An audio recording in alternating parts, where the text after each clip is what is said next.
Hey everyone, welcome back to my channel. Today I'm delighted to welcome Phil Graham, the founder of the largest fitness business. Are we going there? Mastermind in the world, Authority Network, and the founder of Fitness Entrepreneur.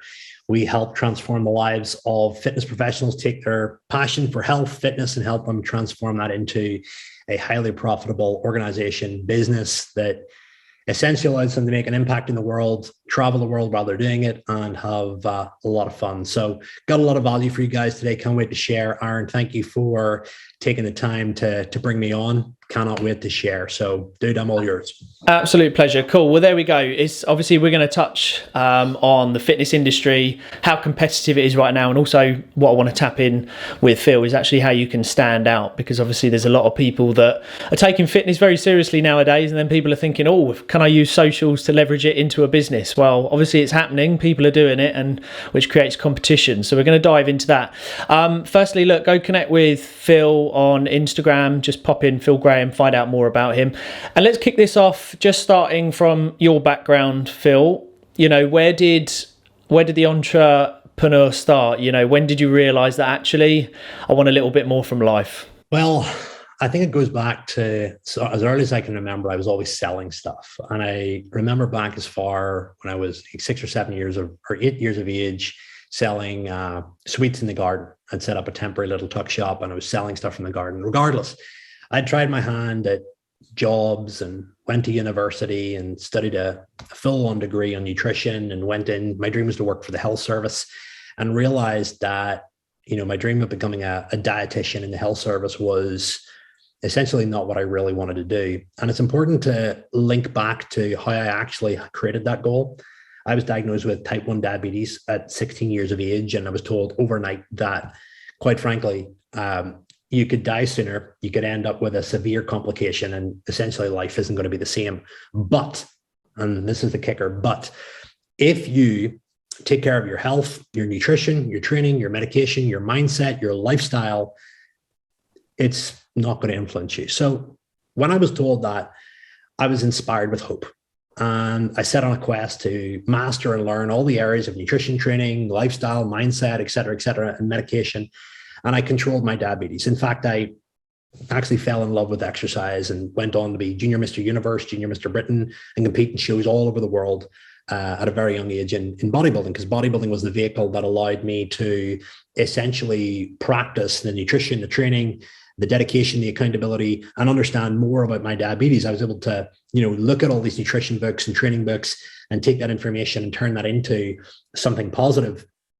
And then as I was studying in university and going through the ropes and doing the bodybuilding at the same time, I had a lot of people that reached out and asked me, how do you get in shape? Would you do me a diet plan? Would you train for me? And then that was where the real entrepreneurial spirit kicked in, of me coaching people and getting paid to coach people.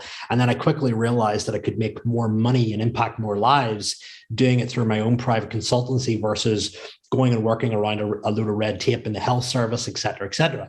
So long story short, I grew that business and became a very popular personal trainer in Northern Ireland. That's where I'm from. And eventually I then took that service online, and I was one of the first online coaches in the entire UK. And that's where I was training clients remotely that were from different countries. And essentially, I grew that business to just below 7 figures, and I did that all by myself with no team. So you can imagine the amount of hours that I was working. And I did a great job at it. And it was one of those things that I couldn't really scale because I didn't hire people. You know, I had an admin assistant. You know, I had maybe a web guy, but that was the height of it. And I couldn't really scale it. And I then started to realize that other coaches were coming to me looking to do what I wanted, what I was doing. Essentially, I was running a very profitable, authoritative personal training business, an online business at a point in time in the fitness industry where nobody else was doing it. And I had a lot of people that were asking me, how do you do this? So I went from B2C to B2B.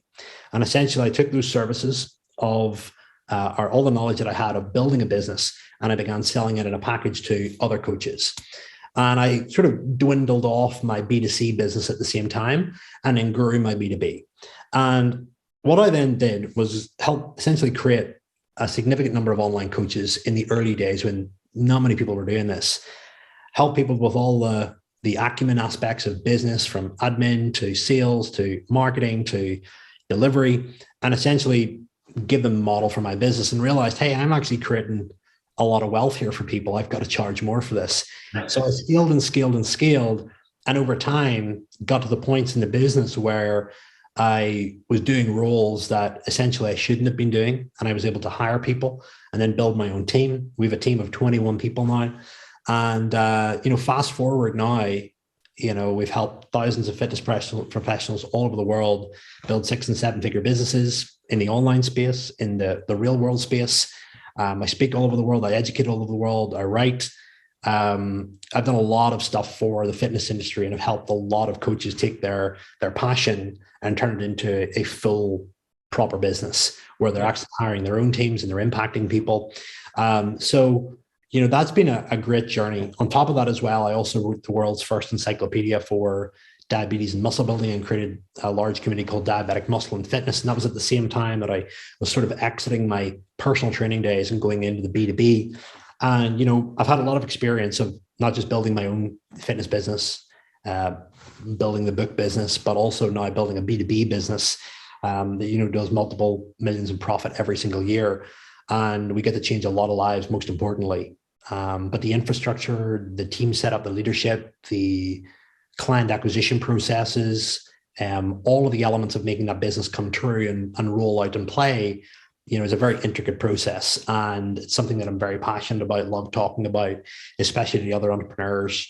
If there's one thing that we do very, very well, it's culture both inside the team that we have and culture inside the community that we have created.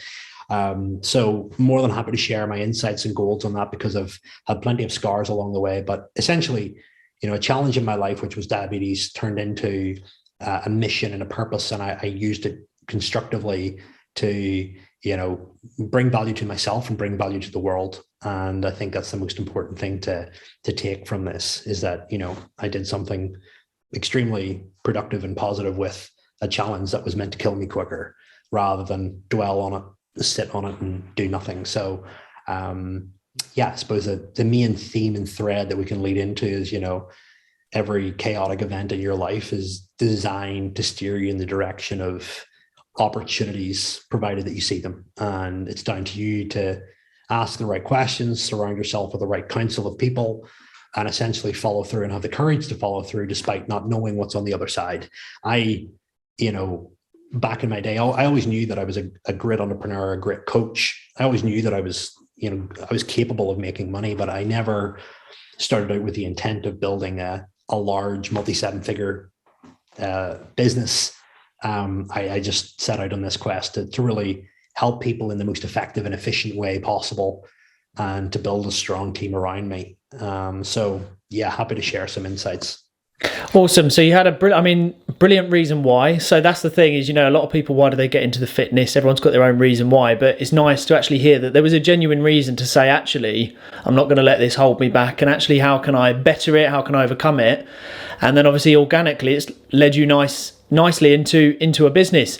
I think you touched on an important point, and this is where, some people, I suppose, is it imposter syndrome, or, a lot of people now, they have to try and qualify and I suppose, justify why they might be able to help people, and are they worthy enough? And it's like you said there, you got to a stage where you thought, actually, the knowledge that I've acquired, the experience, I need to up my prices. And I know a lot of people who have a lot of knowledge, a lot of experiences, but they're a little bit reluctant to actually say, okay, is it time that I put a little bit of a price on my time? And that's obviously something that's really important. So we'll get onto that in a little bit.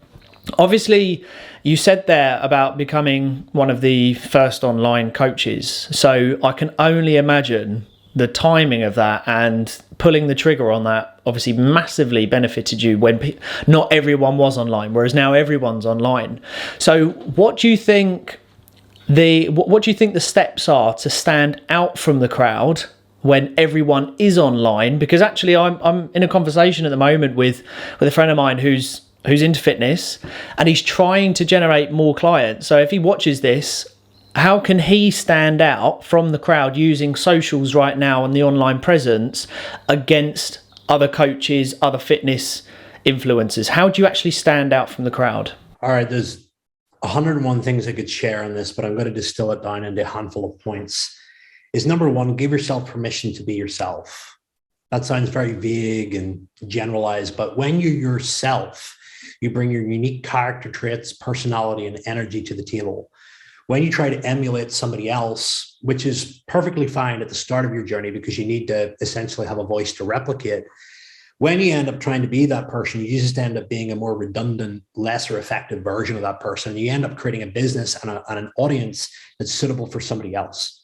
Whenever you have the ability and the courage to be yourself and put your message out there and not worry about the reaction of other people, and to know that you cannot serve everyone, to know that you're only there to serve a selection of people that are aligned with you, that are aligned with your philosophies, aligned with your energy, aligned with your personality, then you can go after it. Number two is to build an incredible product and to get really good results. If you do not get good results, guess what? Your marketing is going to be more difficult. Your sales are going to be more difficult. People are not going to believe you. So really take that information that you have and turn that into a beautiful and amazing customer experience. You know, if you look at the market now compared to the market when COVID and lockdown was happening, there was a false economy created. Why? Because the only option was to get a trainer online. And what actually happened was the majority of people that were personal trainers and that were running a fitness business were not online. And they weren't online because not everyone was open to it. But the pandemic essentially made everybody comfortable online. And the only option was to go online and lose your business. So there was a high level of urgency and there was a high level of opportunity. And that came together to create the bubble that essentially happened inside the fitness space. And I think you can really see this with a company like Peloton that actually exploded really, really quick, but also come down now where people do want to spend more time on Zoom. People are a little bit more fed up and there's more competition out there. And that's why I'm linking back to being transparent, being yourself, being unique, having a really good quality product and service. And three, is multiplying attention, getting attention online, and being able to sustain that attention, being a really interesting person that adds value and insight and really lets the marketplace know that, hey, I understand what you're feeling right now. I understand what it's like to be in that scenario. And here is the 1, 2, 3 step sequence out of that scenario, right? And really just not holding back. You know, you've talked there about imposter syndrome, right? And people saying, waiting until they're qualified to go online. Look, you have two options. You can either believe that little fairy tale in your head and do nothing, or you can have the courage to step forward. And what you need to realize is when you step forward, the courage and the confidence comes after the commitment to step forward. It does not come before. So what you need to realize is that you behave your way into a feeling rather than waiting for a feeling to simply just occur. Okay, that is a very important life lesson for anybody listening to this. If you are pondering or procrastinating on wanting to do something, that you can behave your way into a feeling, because confidence is a feeling that you know what you're doing, you're confident in yourself, you love yourself and trust yourself enough to be able to communicate and articulate. And that is probably the last lesson, is get very, very good at communicating your message in as least words as possible, but as clearly and beautifully and articulatively as needed to get the message to the market, because your message is a signal and the market is listening, and they're either going to accept that signal or they're going to reject that signal. And I think the big thing about social media as well is, you know, what is the goal? Like, do you want to become famous? Do you want to become rich? You know, like, what is the goal? For me, I'd far rather become rich, right? And you get so many people on social media that get confused with, you know, I have friends of mine that produce hilarious videos that do stupid shit, that get millions of views, and they get, you know, a sponsorship opportunity with Superdrug, right? And then I've got other friends that run multi-million-pound businesses that have, you know, a handful of followers, less than 2,000, that are just simply into using that mechanism to book calls and sell a service. So, you know, it's really down to what you want out of your life. And you can certainly have both. You can be famous for having a really, really good product or service, but there's a big difference between, you know, being an entertainer and just, you know, being the circus clown. Nothing wrong with that. I don't say that in any derogatory way, but attracting and humorizing people and getting people to share and whatever. But, you know, social media for me and my clients is a tool where we can book calls, work with individuals, change their lives, and get handsomely paid for it. Yeah. Do you know, we spoke off camera about just trust, and something I think is important to add to this is like you say, the infrastructure behind it is actually building that trust within the brand, making sure that, like you say, the socials that you're using is approached as a business platform, a page where people can go for validation, trust, you're doing what you're saying, and then obviously to go on to, a call to action. I think you mentioned it earlier in your earlier journey, but I also think anyone who sort of steps into this world of entrepreneurship and trying to build a business, you get those early signs, like you say, about selling the sweets. I was selling dust caps and all sorts, and hopping onto eBay when that first kicked off and stuff like that. So I think you get those early signs, and being a salesman or saleswoman is a big part of any business, because you're always going to be selling something, right? Yeah. Yeah. I mean, you're selling all the time. Selling is persuasion. You're selling to your customers. You're selling to your team. You're selling to your prospects. You're selling to your wife. You're selling to your child. Don't climb up on that. You're technically selling why you shouldn't do that. Right. So the ability to articulate and persuade is very effective and important. And, there's two different ways that you can sell. I mean, you can use force, or you can use effortless, sales, in the sense where, force is where you're hammering down somebody's throat, you're pestering and pestering and pestering to push a deal. Or two, you're using influence and persuasion, and you're letting your clients do the talking for you, and you're creating demand. And I'd far rather be the element of creating demand through an incredible product where people just want to buy it, where there's no effort involved in the sale. One thing you've got to realize about sales is there's two components. There's result and there's relationship. And when you're so focused on pressure selling and you're more interested in result rather than relationship, somebody's got to lose. Whereas whenever you go for result and relationship and it's win-win, that's whenever you build a multi-million pound business, dollar business, whatever currency you're listing in. So focusing on the result, focusing on the relationship of the sale is incredibly important. And I think that there's a lot of people out there right now that are just interested in, result, not relationship. And, a client leaves your program either as a disconnected client or as a referrer. Yeah. So what would you say to anyone listening then? What would you say would be your biggest, I don't know, let's say top 3 tips to start getting those clients through the door?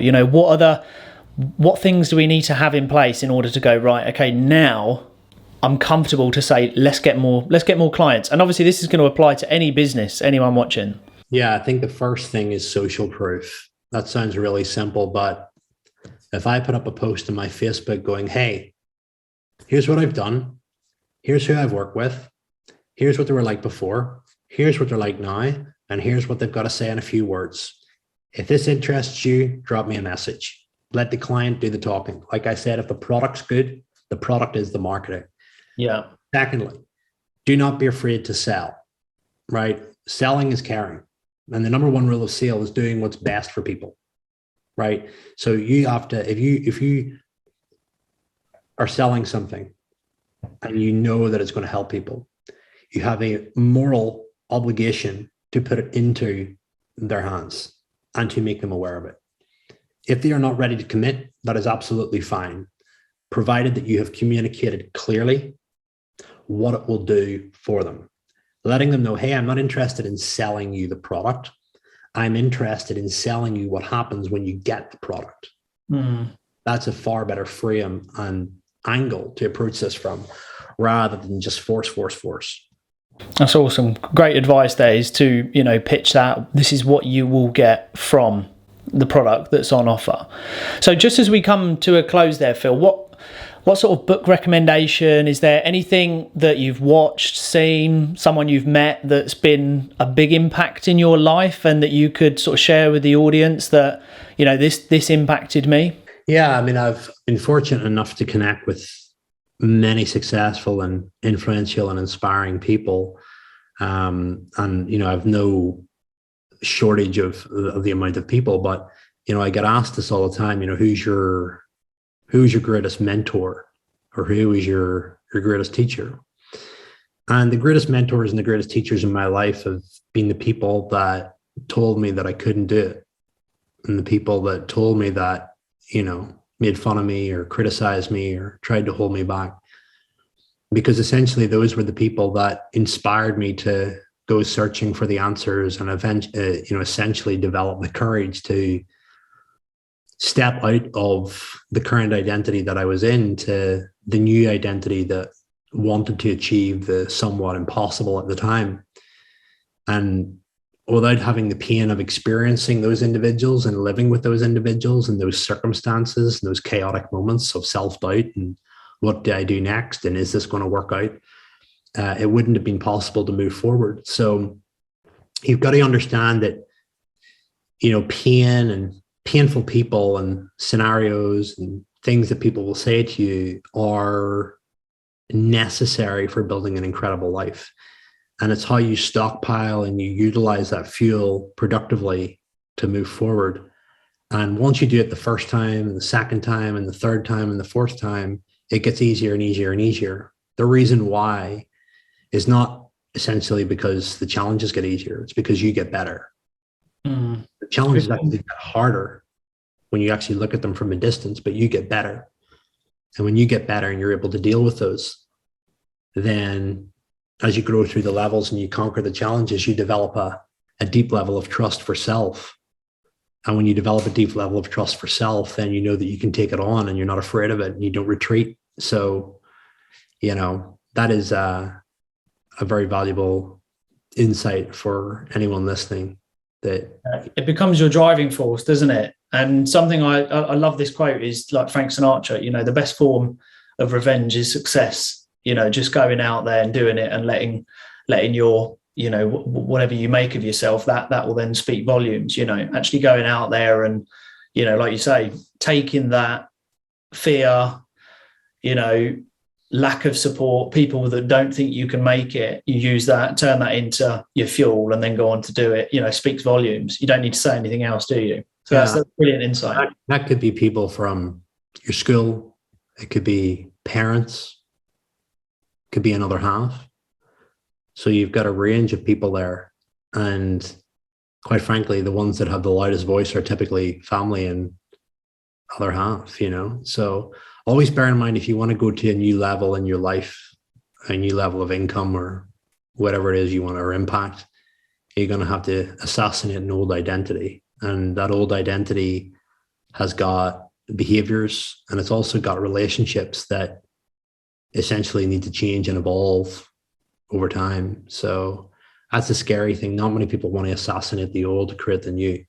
So it's that fear, isn't it? Yeah, we could talk for hours on this, but you get paid in direct correlation to your tolerance to pain. Yeah. So that's a very important thing to close on. Building something great is painful. You're going to have to step into the zone where you don't know what's going to happen. You have to take risks. You'll be let down. You'll be criticized. You'll be ridiculed.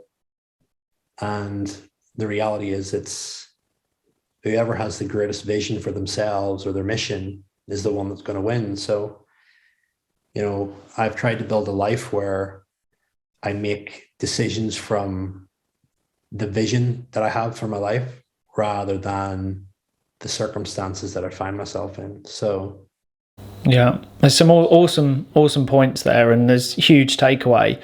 And what I'd like to finish on there, Phil, is where people can connect with you. How can people get in touch and learn more about what you do and go on to sort of connect? Yeah, you can just find me on Instagram, Phil Graham. I'm not hard to find. Phil-Graham.com, original. I'm not hard to find. Just drop me a message anytime. Let me know what you thought. Biggest takeaway, I love chatting with people. So yeah. Awesome. Yeah, there's a lot of value there and a lot of takeaways, even for myself there. It's always about learning, and that's how you move forward. So Phil, I can't thank you enough for joining us on the podcast today, and for everyone that's watched so far, thanks all for watching, and we'll speak to all of you very soon.